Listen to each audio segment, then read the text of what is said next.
औज़ुबिल्लाहि मिनश-शैतानिर-रजीम बिस्मिल्लाहिर-रहमानिर-रहीम। मेरे तमाम देखने और सुनने वाले मेरे तमाम नए और पुराने दोस्त यूट्यूबर जो मेरी एक फ़ैमिली की तरह हैं, सबको अस्सलामु अलैकुम व रहमतुल्लाहि व बरकातुहू। तो आज मैं जो आपके लिए वीडियो लेकर आया हूँ, वो है न्यूयॉर्क का विज़िट। तो ये हैं इन्फ़ो एट एहसान हैं भाई इंडिया से, और इन्होंने ये वीलॉग बनाया है इस पे न्यूयॉर्क के विज़िट पे। तो पूरा यानी न्यूयॉर्क का कल्चर भी दिखाया गया है, और जो वहाँ की ख़ुसूसियात हैं, और जो यानी इस एक मुश्किल वक़्त भी उसमें आया 9/11 का, वो भी इसका भी इन्होंने इसमें ज़िक्र किया गया है, और बड़ी डिटेल के साथ इन्होंने इस वीडियो को शूट किया और इस वीडियो को व्लॉग बनाया इस पे। और बहुत ही ज़बरदस्त व्लॉग है। एज़ ए पर्सनल मुझे तो बहुत अच्छा लगा, लेकिन देखते हैं आगे चल के आपके साथ मिल के देखते हैं। और आप भी काइंडली मुझे कमेंट्स में अपनी कीमती राय ज़रूर बताया करें कि आप किस किस्म की वीडियो देखना पसंद करते हैं, ताकि मैं उस हिसाब से आपकी चॉइस के मुताबिक मैं नई से नई वीडियो लेके आया करूँ आपके लिए। तो वीडियो को ज़्यादा लंबा नहीं करेंगे, चलते हैं अपने व्लॉग की तरफ। जी, इन्फ़ो एट एहसान सैर करवाने जा रहे हैं जहां हर कोई जाने की ख्वाहिश रखता है। ऐसी स्टेट जहां लोग सारी रात जागते हैं। जी हां, आज हम सैर करने जा रहे हैं न्यूयॉर्क की। न्यूयॉर्क में रहने वाले कैसी जिंदगी गुजारते हैं, 9/11 का दिन अमेरिका के लिए कैसा था, न्यूयॉर्क में हर कोई क्यों जाना चाहता है। न्यूयॉर्क की एक ऐसी हकीकत भी है जो शायद कोई नहीं बताता। न्यूयॉर्क कैसे जा सकते हैं, न्यूयॉर्क की ऐसी खूबसूरती आपको दिखाएंगे जो आज से पहले आपने कभी नहीं देखी होगी। ये सब कुछ जानेंगे आज की इस वीडियो में। चलें अब निकलते हैं न्यूयॉर्क के एक शानदार सफर पर। न्यूयॉर्क अमेरिका की एक स्टेट है जो नॉर्थ ईस्ट में वाक़या है। ये अमेरिका की सबसे ज्यादा आबादी वाली स्टेट है। इसे ख्वाबों का शहर भी कहा जाता है। ये दुनिया का वो शहर है जहां आकर रहना हर किसी की ख्वाहिश होती है। ये दुनिया के सबसे ज्यादा फेमस शहरों में से एक है। दुनिया के सबसे ज्यादा अरबपति भी न्यूयॉर्क में मौजूद हैं। दोस्तों, न्यूयॉर्क को ज्यादातर लोग सिर्फ सिटी समझते हैं, लेकिन ऐसा नहीं है। असल में न्यूयॉर्क अमेरिका का सूबा है और न्यूयॉर्क सिटी इसके अंदर मौजूद एक शहर है। न्यूयॉर्क सिटी न्यूयॉर्क सूबे का सबसे बड़ा शहर है। हम में से बहुत से लोगों को लगता है कि न्यूयॉर्क अमेरिका का कैपिटल है, लेकिन असल में ऐसा नहीं है। अमेरिका का कैपिटल वाशिंगटन डीसी है। न्यूयॉर्क 1799 में सिर्फ एक साल के लिए अमेरिका का कैपिटल रहा है। शायद ही आप जानते हो, 1898 तक न्यूयॉर्क का नाम न्यू एम्स्टरडैम था। बाद में इस शहर को लंदन की रॉयल फैमिली के एक शख्स ड्यूक ऑफ यॉर्क को गिफ्ट में दे दिया गया, जिसकी वजह से इसका नाम न्यूयॉर्क रख दिया गया। इस शहर को मल्टी कल्चरल सिटी भी माना जाता है, क्योंकि इस शहर में 800 से ज्यादा मुख्तलिफ जुबानें बोलने वाले लोग आबाद हैं। यहाँ पर पूरी दुनिया से आकर लोग आबाद हुए हैं। इसकी बड़ी वजह यह है कि ये समुद्र के साहिल पर वाक़या है और पूरी दुनिया से लोग सबसे पहले इसी शहर में आते हैं।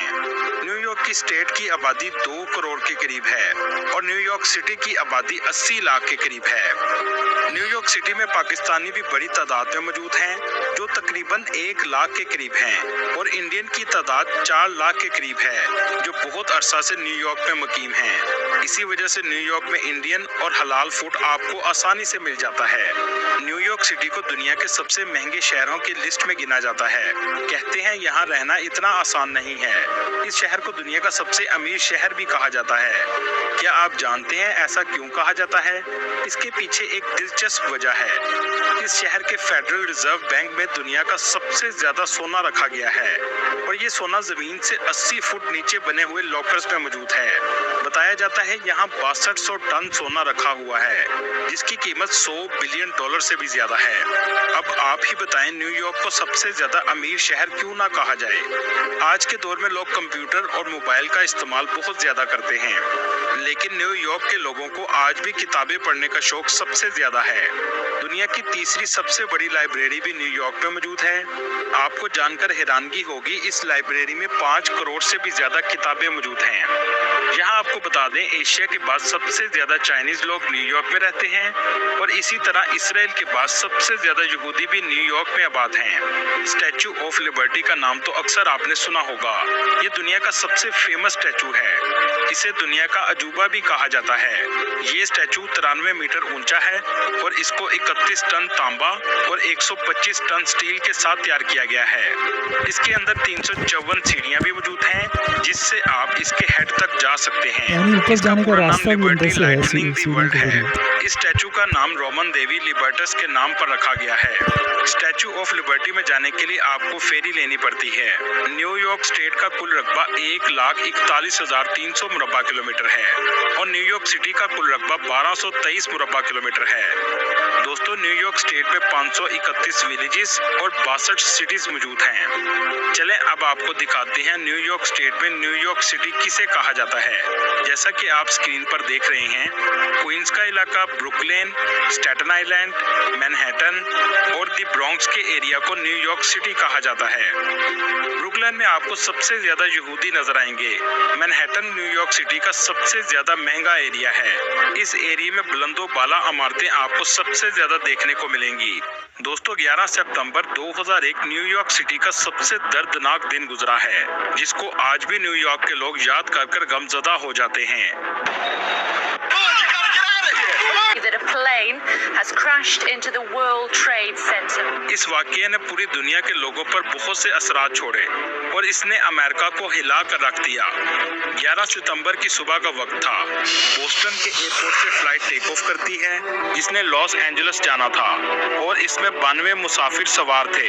टेक ऑफ के बाद पता चलता है कि 5 हाईजैकर भी इसमें सवार हैं। इन हाईजैकर में एक पायलट भी था, जिसने जबरदस्ती हवाई जहाज का कंट्रोल संभाल लिया और जहाज वर्ल्ड ट्रेड सेंटर की तरफ मोड़ दिया और इस बिल्डिंग से टकराकर क्रैश कर दिया। ये क्रैश 8:46 में हुआ। उस वक्त अमेरिका के प्रेसिडेंट जॉर्ज बुश थे। इसके 17 मिनट बाद एक और फ्लाइट बोस्टन एयरपोर्ट से टेक ऑफ करती है और इसको भी हाईजैक कर लिया जाता है। इसमें भी 5 हाईजैकर मौजूद थे। दूसरे हवाई जहाज से इस बिल्डिंग के दूसरे टावर को भी क्रैश कर दिया जाता है। अमेरिका के प्रेसिडेंट इस वक्त एक स्कूल में बच्चों के साथ मौजूद थे।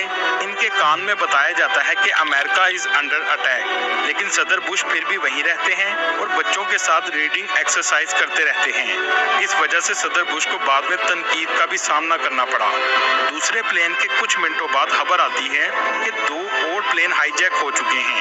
एक है फ्लाइट 77 जो वाशिंगटन के एयरपोर्ट से उड़ती है और इसमें भी 5 हाईजैकर मौजूद थे। चौथा जहाज न्यू जर्सी से टेक ऑफ करता है और इसमें भी 4 हाईजैकर मौजूद थे और इन दोनों फ्लाइट को वाशिंगटन डीसी की तरफ मोड़ दिया जाता है, क्योंकि वाशिंगटन डीसी कैपिटल है और अमेरिका की इस जगह डिफेंस डिपार्टमेंट की एक बहुत फेमस बिल्डिंग भी मौजूद है, जिसका नाम पेंटागन है। तीसरा जहाज सीधा पेंटागन में क्रैश कर दिया जाता है। अब बचा आखिरी चौथा हाईजैक हुआ जहाज। सब सोच रहे थे इसे कहां क्रैश करवाया जाएगा। बहुत से लोगों का ख्याल था इसे व्हाइट हाउस पर क्रैश करवाया जाएगा। कुछ लोगों ने जहाज के अंदर फोन ऑन किया तो पैसेंजर्स को पता चला कि जहाज हाईजैक हो चुका है। पैसेंजर्स ने हाईजैकर्स का मुकाबला करना शुरू किया, जिससे जहाज में हल्ला मच गया और जहाज किसी जमीनी जगह पर क्रैश कर गया।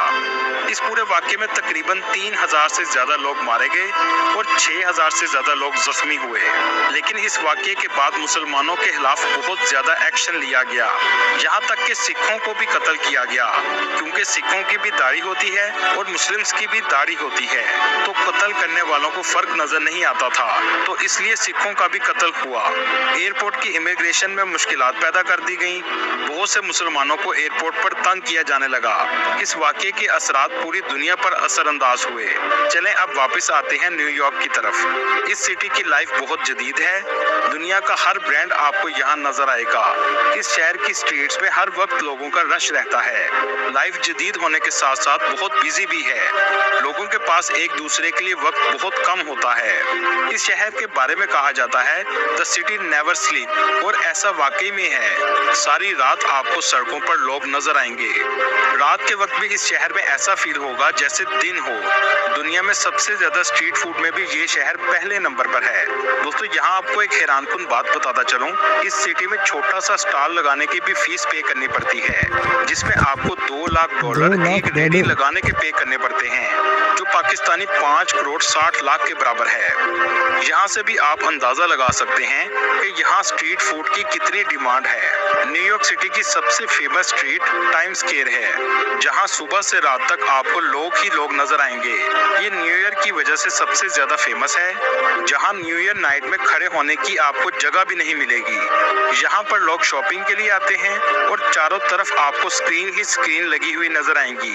इन स्क्रीन पर आप अपनी एड भी चला सकते हैं। आमतौर पर 15 सेकंड की एड चलाने की फीस $40 है। इस पूरे शहर में आपको सबवे से सफर करना सबसे सस्ता पड़ेगा। गूगल मैप से आप आसानी से कहीं भी जा सकते हैं। एम्पायर स्टेट बिल्डिंग एक जमाने में दुनिया की सबसे ऊंची बिल्डिंग थी, जिसके सबसे ऊपर वाले फ्लोर पर भी आप जा सकते हैं, जो 34th स्ट्रीट पर वाक़या है। इसके सबसे ऊपर जाने की फीस $150 है। इस शहर में पानी की बोतल की कीमत भी $2 के करीब है। इस शहर का सेंट्रल पार्क भी बहुत फेमस है, जो बिल्डिंगों के जंगल के दरमियान कुदरती खूबसूरती को जाहिर करता है, और ये पार्क 31 एकड़ तक फैला हुआ है। ब्रुकलिन ब्रिज दुनिया के सबसे पुराने ब्रिजेस में से एक है, जिसको 150 साल पहले तामीर किया गया था, जो आज भी मौजूद है। इसकी तामीर के बाद इसको टेस्ट करने के लिए 22 हाथियों को 1884 में इसके ऊपर से गुजारा गया था। इसके ऊपर ट्रेन और गाड़ियां दोनों ही क्रॉस करती हैं। दुनिया की सबसे पतली और ऊंची बिल्डिंग भी इसी शहर में मौजूद है।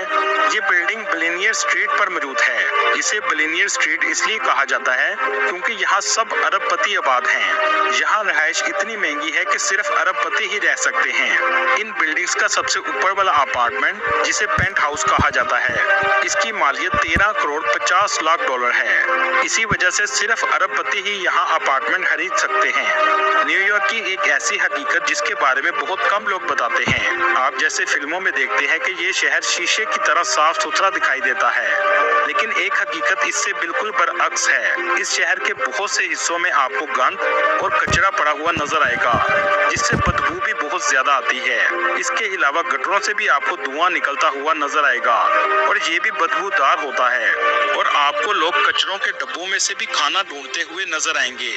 ये भी एक न्यूयॉर्क की तल्ख हकीकत है। दोस्तों, यहाँ आपको पूरे शहर में ऐसे बेंचेस देखने को मिलेंगे जिसका डिजाइन बहुत अलग होगा, जिस पर बैठा तो जा सकता है लेकिन लेटा नहीं जा सकता।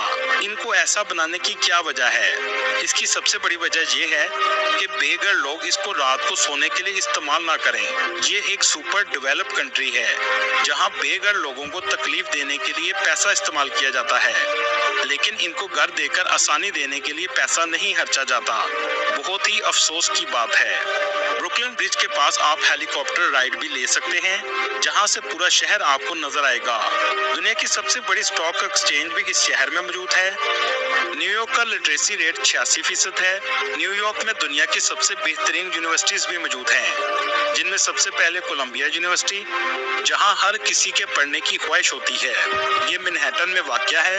इस यूनिवर्सिटी में पढ़ने का खर्चा, जिसमें रहायश की कॉस्ट भी शामिल है, $90,000 पर ईयर है। लेकिन इसमें आप अगर इनके क्राइटेरिया पर पूरे उतरे तो फाइनेंशियल एड भी मिल जाती है, जिसमें आपकी फीस गवर्नमेंट अदा करती है। इसके अलावा न्यूयॉर्क यूनिवर्सिटी भी बहुत फेमस है। न्यूयॉर्क की एवरेज सैलरी $82,000 सालाना है, लेकिन जहां रहने का खर्चा भी बहुत ज्यादा है। आप आमतौर पर जितना भी कमाते हैं रहायश और टैक्सेस की सूरत में वहीं पर अदा कर देते हैं, बशर्त ये कि आप बहुत अच्छी पोस्ट पर जॉब करें, जैसा कि डॉक्टर और इंजीनियर वगैरह। यहाँ पर जाने के लिए बहुत से वीजे की कैटेगरीज मौजूद हैं, जो तकरीबन 50 के करीब हैं। इसमें कोई शक नहीं कि वीजा बहुत मुश्किल से लगता है, लेकिन एक वजह ये भी है कि लोग अक्सर गलत कैटेगरी में अप्लाई करते हैं, जिसकी वजह से रिजेक्शन हो जाती है। चलें अब आपको कुछ कैटेगरी कैटेगरीज मैं बताता हूँ, जिसके बाद आपको अप्लाई करने में काफी आसानी होगी। ए वीजा डिप्लोमेटिक के लिए होता है, ये आमतौर पर पॉलिटिशियन के लिए लगाया जाता है। A2 वीजा मिलिट्री पर्सन्स के लिए होता है। B1 ये टूरिज्म के लिए होता है। B2 बिजनेस मीटिंग और मेडिकल के लिए होता है। दोस्तों यहाँ एक और चीज आपको बताता चलूं, आप जब भी वीजा अप्लाई करें तो कभी भी झूठ मत बोलें और इंटरव्यू में पूरे कॉन्फिडेंस से बात करें। इसके बाद सी वीजा जो ट्रांजिट के लिए होता है, मतलब आपने अमेरिका से आगे किसी और कंट्री में जाना हो। डी वीजा जहाज के क्रू मेंबर के लिए लगाया जाता है। G1 से G5 तक का वीजा नेटो, वर्ल्ड बैंक और नेटो में काम करने के लिए जाने वाले अफराद के लिए होता है। इन अदारों की वेबसाइट पर जाकर आप इंटर्नशिप वगैरह अप्लाई कर सकते हैं। किसी हद तक अमेरिका में जाने के लिए ये आसान तरीका भी है। अगर आप बैंकर्स हैं तो वीजा मिलने के चांसेस बहुत ज्यादा होते हैं। O1 वीजा ये एक्स्ट्रा ऑर्डिनरी लोगों के लिए होता है, जिसमें अगर आपने PhD की हो तो आप आसानी से जा सकते हैं। O2 वीजा एथलीट्स, स्पोर्ट्समैन और एक्टर्स के लिए लगाया जाता है। जी, तो ये थी आज की वीडियो इन्फो एट एहसान भाई इंडियन हैं, जो बहुत अच्छे व्लॉगर हैं ये भी, और बहुत ही मालूमाती वीडियोज़ ये बनाते हैं। तो इनकी जिस तरह इन्होंने एक्सप्लेन किया न्यूयॉर्क के विज़िट को और उसकी सिटी को, कि जैसे वहाँ पर 9/11 का वाक़या हुआ और उसमें उसके बाद वाक़ई हकीकत में उसमें पूरी दुनिया में जो असरात उसके सामने आए वो सबके सामने ही है, कोई ढकी-छुपी बात नहीं है उसमें। और दूसरी बात ये है कि बहुत एक तरक्की याफ़्ता अमीर तरीन सिटीज़ में से ये एक शहर है अमेरिका का। अ, तो पूरी दुनिया की सबसे बड़ी स्टॉक एक्सचेंज वहाँ पे है। पूरी दुनिया में सबसे ज़्यादा गोल्ड वहाँ पर है। और 9/11 के बाद जिस तरह वहाँ पर मुसलमानों को टारगेट किया गया और जिस तरह से भाई ने बताया कि सिखों को भी मुसलमान समझ के मारा गया, ये बहुत काबिल मज़म्मत और अफ़सोसनाक बात है। हालाँकि जो भी इस तरह के कोई टेररिस्ट का काम करते हैं, उनका किसी मज़हब से कोई ताल्लुक़ नहीं होता और ना मुसलमान ऐसा कोई काम कर सकता है और ना करते हैं। जो करते हैं वो मुस्लिम नहीं हो सकते। मुसलमान बनने के लिए सबसे पहले एक अच्छा इंसान बनना पड़ता है। तो वीडियो आपने देखी, बहरहाल मुझे बहुत अच्छी लगी और बहुत अच्छी मालूमाती वीडियो थी। तो अगली नई आने वाली वीडियो तक मैं आपसे चाहूँगा इजाज़त, इसी अपनेपन और यकीन के साथ कि अपना और अपने प्यारों का रखें बहुत सारा ख़्याल। बहुत-बहुत शुक्रिया। अल्लाह हाफ़िज़।